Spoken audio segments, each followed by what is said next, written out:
Bonjour à tous. Aujourd'hui, je vais vous parler du cadre dans la relation d'accompagnement. Le cadre est un outil d'alliance qui, dans cette relation spécifique, peut être au service à la fois de la personne accompagnée et également de l'accompagnant. L'objectif donc de cette vidéo est de comprendre l'intérêt de poser un cadre lors d'une rencontre avec votre public, que ce soit en entretien individuel ou en animation collective. Pour cela, on commencera par se questionner sur quelques observations de ce que peut vivre l'accompagnant avec les personnes accompagnées et les conséquences que ça engendre sur la relation d'accompagnement. Ensuite, nous verrons les 5 éléments qui constituent le cadre et je vous expliquerai ce qu'on met derrière chacun d'eux. Je vous proposerai aussi un exemple pour l'illustrer de manière concrète. Enfin, nous verrons les résultats qu'engendre la pose du cadre en accompagnement, les résultats bénéfiques à la fois pour le professionnel et la personne accompagnée. Alors pourquoi poser le cadre? Et vous êtes peut-être familier de vivre quelques-unes de ces situations suivantes. Vous accompagnez des personnes qui sont dans des situations très précaires. La personne a besoin de soutien, d'être écoutée. La relation est bienveillante et basée sur les affects. Ou alors, je ne sais pas toujours ce que va me livrer la personne. Elle arrive, je ne sais pas pourquoi elle vient, ou je ne sais pas quelle va être sa demande, donc j'ai besoin de la laisser parler pour obtenir sa demande, et ensuite savoir quoi lui proposer, quoi lui conseiller. Sinon, ça peut être, je ne sais pas ce qu'on va faire pendant le rendez-vous. À chaque fois, on reprend du début car la personne n'a pas fait ses activités, ou elle change à chaque fois de projet, ou la personne vient ponctuellement à nos rendez-vous. Enfin, ça peut être aussi le fait que la personne ne réalise pas ses démarches, ça n'avance pas, et l'accompagnement n'est pas constructif. Ces situations peuvent engendrer des conséquences que vous connaissez peut-être. Comme par exemple, je vais mettre en place une démarche pour essayer de capter la personne, espérer qu'elle revienne la prochaine fois pour être accompagnée.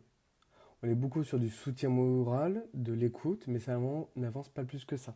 C'est souvent le professionnel qui impulse la relation et qui essaie de créer une certaine dynamique avec la personne accompagnée.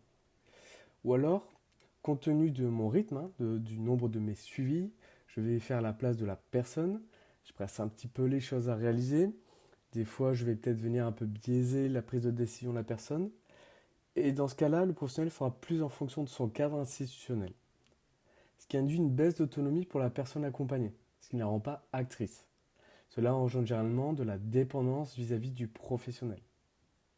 Parfois, il y a une perte aussi de sens dans l'accompagnement. Les situations et où les démarches n'avancent pas ou prennent du temps. Enfin, ce qu'on retrouve beaucoup dans certains suivis d'accompagnement, on est sur de l'action-réaction. Les personnes viennent avec une demande ponctuelle. Je veux faire un dossier d'aide au logement, je veux une aide financière. Et c'est de l'action-réaction. Cela crée un inconfort pour moi en tant que professionnel. On n'est pas sur une démarche constructive et la personne reste dépendante des professionnels. En tant qu'accompagnant, toutes ces situations me prennent beaucoup de temps. Elles me prennent également beaucoup d'énergie. J'ai parfois l'impression de porter ces situations alors que c'est la situation des personnes et ces personnes ne sont pas vraiment actrices de leur accompagnement alors que c'est l'intention justement d'être accompagné. Pour conclure ces observations, dans cette relation où se rencontrent deux subjectivités, l'accompagnant et la personne accompagnée se retrouvent dans des cercles vicieux qui s'entretiennent. La posture de chacun ainsi que les enjeux de l'accompagnement reposent beaucoup sur la subjectivité. Et au final, dans ce système, trois points importants. 1. L'autonomie de la personne accompagnée est limitée, elle est peu actrice et elle ne devient pas autonome. On ne retrouve pas l'aspect pédagogique attendu par l'accompagnement. 2. La posture du professionnel est malmenée, très impliqué dans les situations plutôt que sur sa méthodologie de travail pour accompagner la personne accompagnée. Ce qui va créer pour le professionnel de la charge mentale et aussi une charge de travail supplémentaire car il est plus investi sur le projet de la personne. Et donc on retrouve une perte d'efficience. Troisième point, la relation d'accompagnement ne se positionne pas sur de la coopération. On ressent ce déséquilibre, le professionnel n'est pas expert, ce n'est pas un sachant, mais on retrouve quand même ce déséquilibre. l'accompagnant et la personne accompagnée ne cheminent pas vraiment ensemble, ou alors difficilement. Les difficultés que l'on peut rencontrer lors d'une rencontre avec une personne accompagnée. Cela peut être inconfortable, faire perdre pas mal d'énergie, et pour le professionnel, en plus, ça déséquilibre la posture. Et surtout, ça rend compliqué les suivis. Alors maintenant, on va s'intéresser au cadre. Le cadre, c'est un véritable outil de coopération que l'on peut mettre au service de l'accompagnement. Et nous allons nous intéresser plus précisément aux éléments qu'il compose et l'intérêt que nous aurions à l'utiliser dans les accompagnements. Un peu l'introduction du professionnel lorsqu'il reçoit une personne. C'est lui qui le propose et qui l'adapte à chaque rencontre. 5 éléments qui le définissent. On retrouve tout d'abord l'objectif, c'est-à-dire quel est le résultat que l'on veut atteindre à l'issue, à la fin. Qu'est-ce qu'on veut obtenir? C'est ce qu'on vise, que ce soit à l'issue d'une rencontre, ou si on parle du projet de parcours de la personne, ou du plan d'action, c'est ce qu'on va retrouver à l'issue d'une des étapes. C'est ce qu'on vise à l'issue d'une étape ou d'un projet. Ensuite, on va retrouver la méthode, c'est-à-dire, pour atteindre cet objectif, quelles vont être les étapes par lesquelles on doit passer, quel est le déroulé, quelles sont les activités qu'on doit réaliser en vue de l'objectif. Et pour cela, combien de temps on se donne, combien de temps on a. Et dans quel lieu? Dans quel lieu je reçois la personne? Comment on s'installe? Les lieux et comment on se place vis-à-vis de la personne accompagnée ont une influence sur la dynamique relationnelle. Enfin, on détermine comment on s'organise, c'est-à-dire comment on collabore, quel est le rôle de chacun, on définit qui fait quoi. Poser le cadre, c'est définir les règles de coopération. On n'oublie pas, bien sûr, la partie de contractualisation, c'est-à-dire avoir l'aval que cela convient à la personne accompagnée. Cela va inviter la personne à se positionner dans la relation et dans l'activité. Le cadre ne doit pas être rigide, mais inviter à la coopération, car c'est un outil d'alliance pour créer les conditions d'adhésion et d'engagement. Alors, pour que ce soit un petit peu plus concret, je vais vous illustrer chacun de ces éléments avec une situation. Et imaginons que je reçois une personne pour un entretien en phase d'accueil. Elle vient de s'asseoir dans mon bureau et je commence à donner les informations. L'objectif aujourd'hui, on se voit pour faire le point sur votre situation. Et l'objectif précis sera de rédiger l'état des lieux de votre situation, ce qui nous servira pour la suite de votre accompagnement. Pour cela, je commencerai par présenter ma structure, mes missions. Ensuite, je vous inviterai à présenter votre situation. Suite à ça, on va rédiger ensemble l'état des lieux au travers de questions-réponses. Et à l'issue de cette activité, je vous inviterai à faire une synthèse de l'entretien, me dire ce que vous avez retenu, ce qui vous a marqué ou ce qui vous questionne encore à ce moment-là.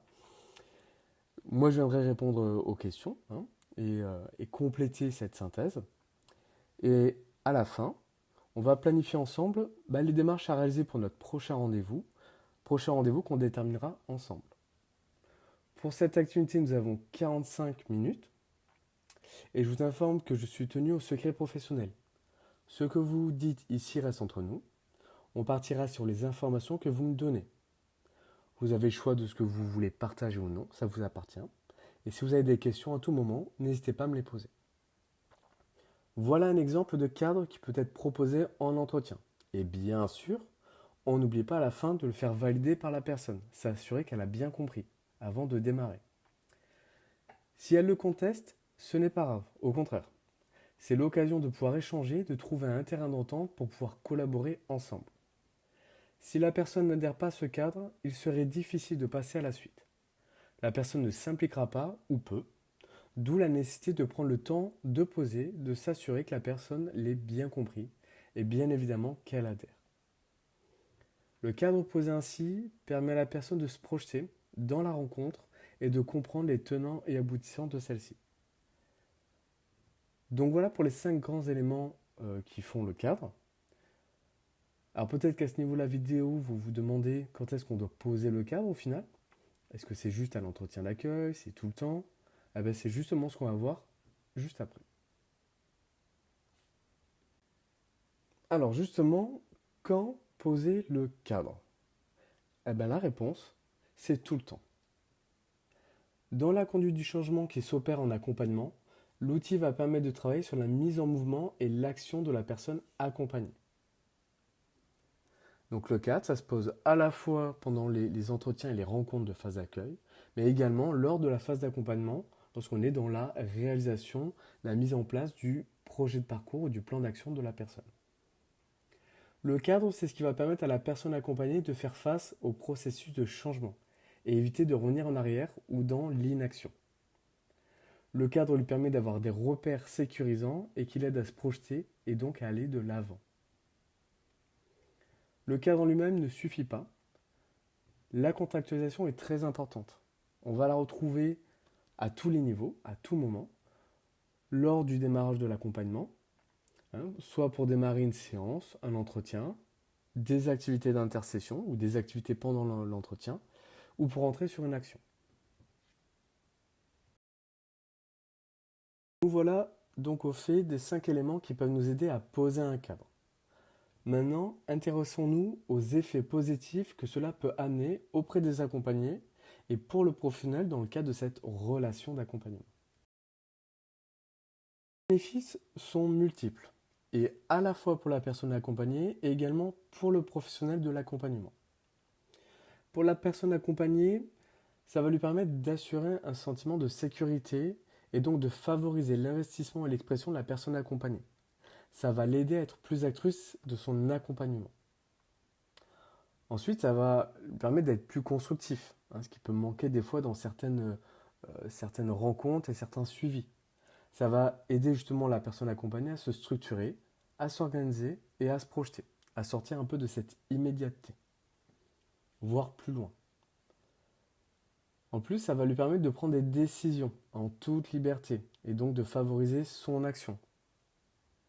Et enfin, ça va l'aider à s'organiser et à se positionner dans cette relation d'accompagnement.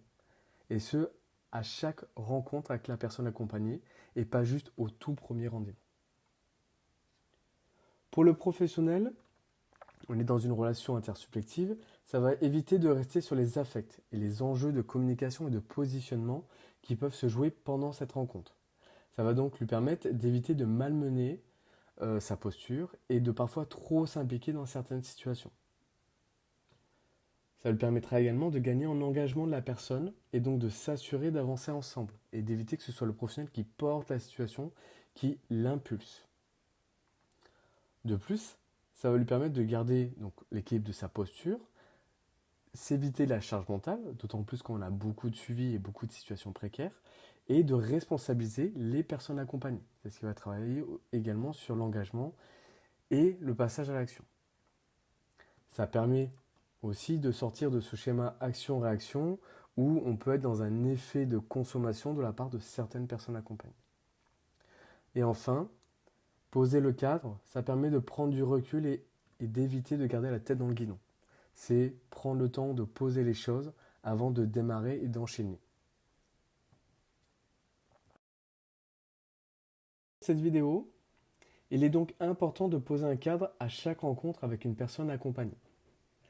Dans cette dynamique relationnelle, il sert de référence et permet d'avancer conjointement dans la relation d'accompagnement. C'est votre premier outil pour gagner en adhésion et en engagement des personnes que vous accompagnez. La vidéo est à présent terminée. Je vous remercie d'avoir pris le temps de la visionner. Maintenant, je vous invite à vous essayer sur la pose d'un cadre en entretien d'accompagnement et n'hésitez pas à nous faire un retour de vos expériences.